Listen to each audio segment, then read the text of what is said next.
Hello again everyone, Patrick Fay here, reviewing the second week of the Rugby World Cup in Japan.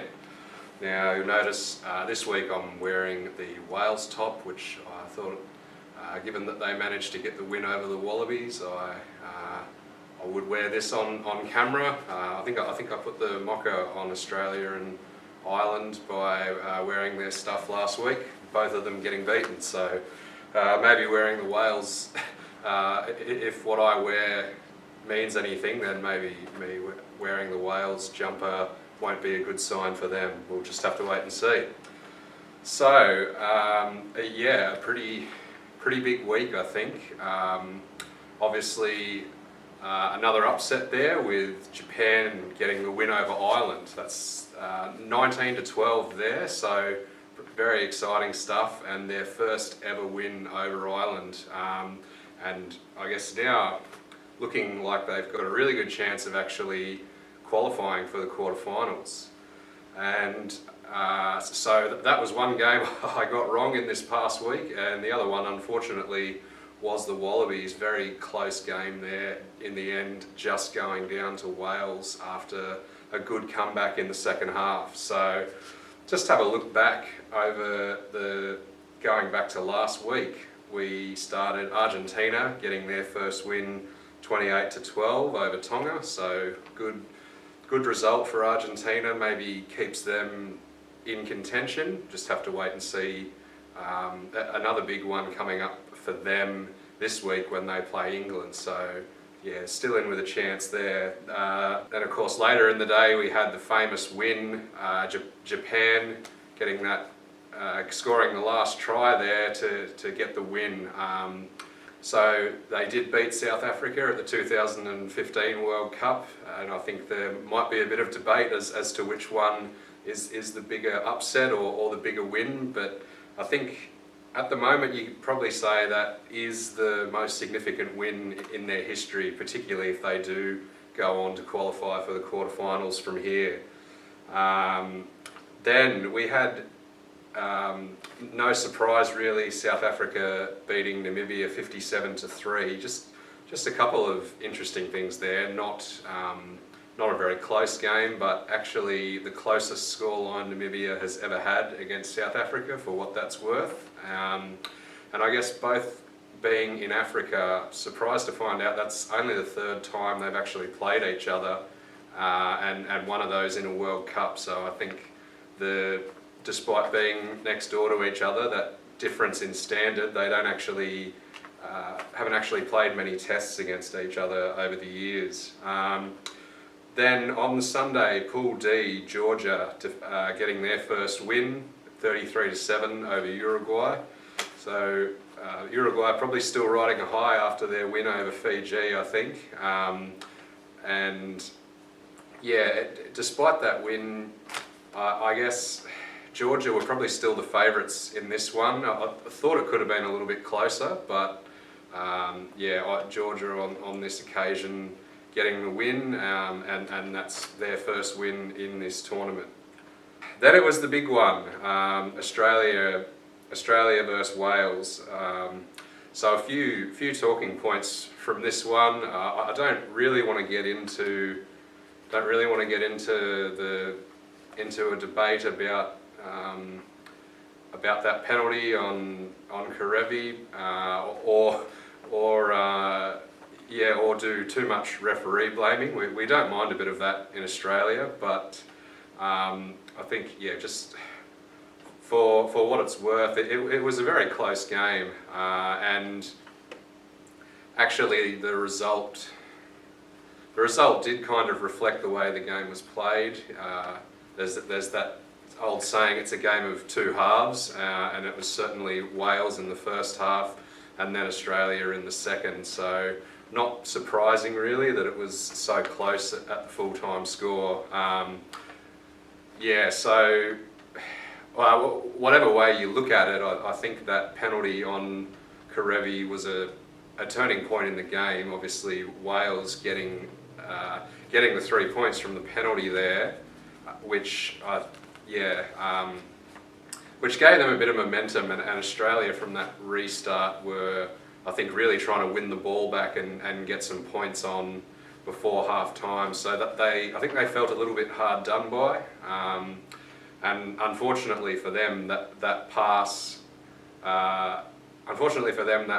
intercepted, and Wales getting a handy, so a 15-point lead at half time, which really gave them the upper hand. So I think, for what it's worth, if that penalty's not awarded, then Wales don't get those 3 points, and Australia are probably not trying so hard to win that ball back, and they probably don't end up throwing that pass. So that's one way of looking at it. But if the Australian fans were annoyed by what they'd seen on TV, you can only imagine what it was like for the players out there, and I think that frustration probably meant I don't know if we would have seen them come out with the same intent in the second half. It was a really great performance. Wales had hardly any ball, and only scoring a couple of penalties in that second half, but did turn out to just be enough for them. The positive sign for me there is that Australia is capable of playing, they're certainly capable of matching it against a team like Wales. You know, there's really not much in it, and you'd have to think that if they get another opportunity against a team like Wales or a side of that standard, they've certainly shown that they are good enough to be able to get the win. So disappointing that they didn't get the win, but not all hope is lost. Obviously a very good result for Wales. That, as I mentioned last week, they don't have the best record over Australia in all tests, but that's actually the first time they've beaten Australia at the World Cup since 1987 in the bronze medal match, and they've certainly played a few times since then, so breaking drought as far as World Cups go for Wales there. Then we had Scotland, I think making up for a poor start against Ireland, beating Samoa 34-0. France getting another pretty comfortable win, 33-9 over the United States. And then, sort of finishing off that week, we had some not so close games. New Zealand beating Canada 63-0. Pretty poor result for Canada. I think the only positive there was that they held them scoreless for the last 24 minutes of play, so for what that's worth. And then yesterday, Fiji, probably not unexpected return to form there, getting what was in the end quite a comfortable win, 45-10 over Georgia. So I think putting that disappointment of the loss to Uruguay behind them, and playing that sort of free-flowing, exciting rugby that we know them for, they really were looking like a team that can do some damage. Unfortunately for them, that loss to Uruguay is probably going to be a bit much for them to overcome, but we'll just have to see what happens there. But pleasing for them to be able to score some points again, and that should give them some confidence after a disappointing loss. And then closing out, again, Ireland after being disappointed by Japan, they got back in the winning circle, 35-0 over Russia, and getting the bonus point as well. So a pretty good comeback for them. So after 2 weeks, just have a look at how the ladders are shaping up in each pool. So looking at Pool A, we've got Ireland on top, 11 points, Japan in second place on 9, Scotland and Samoa both on 5, and Russia on 0. Pool B, Italy still on top there. They've had a pretty good break since their last game, 10 points, New Zealand on 9, South Africa 5, and no points yet for either Namibia or Canada. So Italy's still on top. You've got to wonder whether that's going to change this week, but we'll just see what happens there. Pool C, England are on top, 10 points, France in second on 9, Argentina in third place on 6, and Tonga and the USA, no points for them yet. And then Pool D's probably been the closest overall, so Wales in first place, 9 points, Fiji in second with 7 points, and Australia in third on 6. Obviously Fiji do have a game up, Fiji are 1 game ahead of Australia, so you think Australia playing Uruguay this week, there's a good chance they'll go back into second spot. Then you've got Georgia 5 points and Uruguay on the bottom with 4. So yeah, getting a bit more of an idea of how things might how things might be shaping up at the end of pool stages. But yeah, so another big week of games coming up. Interesting to note, if you look on the tipping, every single game there is a very clear favourite. So that the best.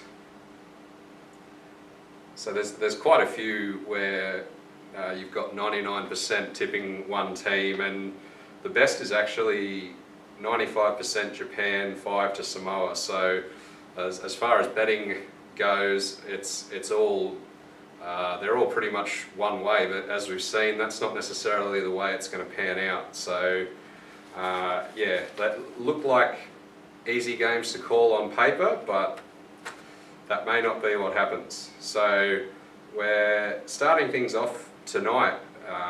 Hopefully I get this video out before, but South Africa versus Italy. So as I mentioned, Italy still actually sitting on top of the table in Pool C, and have had a pretty good break after winning their first 2 games. So yeah, this is where they'll really be tested. They've got South Africa and New Zealand as their 2 remaining games, and yeah, whether they can stay up there is it's going to be pretty tough. Yeah, South Africa definitely would be the favourites in that, but Italy have looked pretty good in their first 2 games, and for what it's worth, they have actually beaten South Africa before. It's not a good stat, so they've played 14 times with only 1 win to Italy, coming back in 2016, and that is actually their most recent win over a fellow Tier 1 nation. So yeah, you've got to go back a few years, but just might be possible. So yeah, have to see how Italy go in that one, but I'd still say South Africa the favourites there. Tomorrow, another big day, 3 games, starting 3:15, Australia versus Uruguay. Yeah, so the loss to Wales last week probably means that Australia is most likely to finish second now. All they've got to do is beat Uruguay and Georgia in their last 2 games. I think they've got a pretty good chance of doing that. Yeah, we did see Uruguay with the upset over Fiji, but I'm feeling pretty confident that Australia can get the job done. A few notable changes from the team that played Wales. You've got Nick White and Lealifano back starting in the halves, and Foley misses out.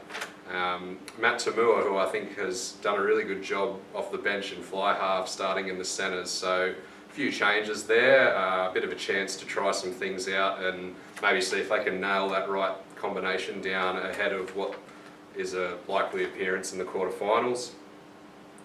And then England versus Argentina. So this is probably a defining match in Pool C. So I mentioned that Argentina losing that first game to France was a pretty big blow to their chances. Means that they're going to need an upset here against England. But if they can do it, then they might actually have a chance. If they can win this game, you never know. England, even though they've started well and won their first 2 games could potentially miss out if Argentina is able to get the win there. So having a look at their record, again, not great. Last time they beat England was in 2009. So yeah, going back 10 years for the last time Argentina beat England. And the last 9 tests have been won by England, so they'd have to be breaking a bit of a drought if they're going to get the win there. But just have to see, maybe they can rise to the occasion and get the win and stay alive. Then Japan versus Samoa. Now, as I said, a very good chance here for Japan, sitting on top. Japan in second place. So all they've got to do is keep winning if they're gonna finally make it through to the quarterfinals. I couldn't find any great history of their games against Samoa, but they've played 15 times. Japan have only won 4 games there, but given their recent form and how they've been performing, probably can't look into that too much. But as well as they've done, they're not out of the woods yet. They're still really, if they can keep winning, then all's well and good. But yeah, despite that upset against Ireland, if they slip up against either Samoa or Scotland, it's a very close pool. So by no means are they through yet. But yeah, really like to see Japan get the win there and hopefully go on to qualify for the quarterfinals. Then on Sunday, New Zealand taking on Namibia, so pretty obvious call there. I think the All Blacks have got that one. France versus Tonga on Sunday. Again, France heavy favourites here, but Tonga have beaten them twice in their history, including at the World Cup in 2011, and France there actually ended up making it through to the finals. So you'd have to say they're not without a shot, but definitely outsiders. Yeah, then we move over on a couple of days off. So on the Tuesday, South Africa versus Canada. Probably another easy win for South Africa there. And then Argentina, this will actually be their last game. So we're going through to Wednesday next week, Argentina versus the United States. Probably regardless of their result against England, they'd be favourites in that one. And then Scotland versus Russia. Again, Scotland, after getting that win over Samoa, they're probably back in the picture. So you'd think that they'll beat Russia quite easily, which potentially means there could be a lot riding on that last pool game, which will be between Scotland and Japan. So could probably come down to whoever wins that one is going to be the team that goes through. So Scotland certainly back in the mix there. And then Wales versus Fiji. Yeah, again, Fiji's beaten Wales before. They actually beat them in 2007 to go through to the quarterfinals in their place. Even if they could get the win, it's probably still going to be just a little bit out of reach for Fiji. I think had Australia beaten Wales, they might have still had a chance, but yeah, probably the best they can hope for is yeah, just a bit of pride if they can win that one, and also finishing third is pretty good achievement because that means you don't have to go through the process of qualifying for the next World Cup. So yeah, could be a pretty interesting game there. You just never know. We've seen some pretty good play from Fiji, and if they can reproduce what they did against Georgia, they might have a chance at upsetting Wales. And yeah, I guess if that happens, then that means Australia could still have a chance of finishing on top of Pool D. But I would say that most likely Wales will win that one, and then they'll play Uruguay in their last game. So pretty good chance that they'll win those last 2 games and finish on top. Yeah, so in 1 week's time, that'll be the leading up to the final week of pool matches, and should have a pretty clear idea of who's likely to make the quarterfinals and what needs to happen from there. So some more exciting games to look forward to, and I'll be back to talk to you again in a week.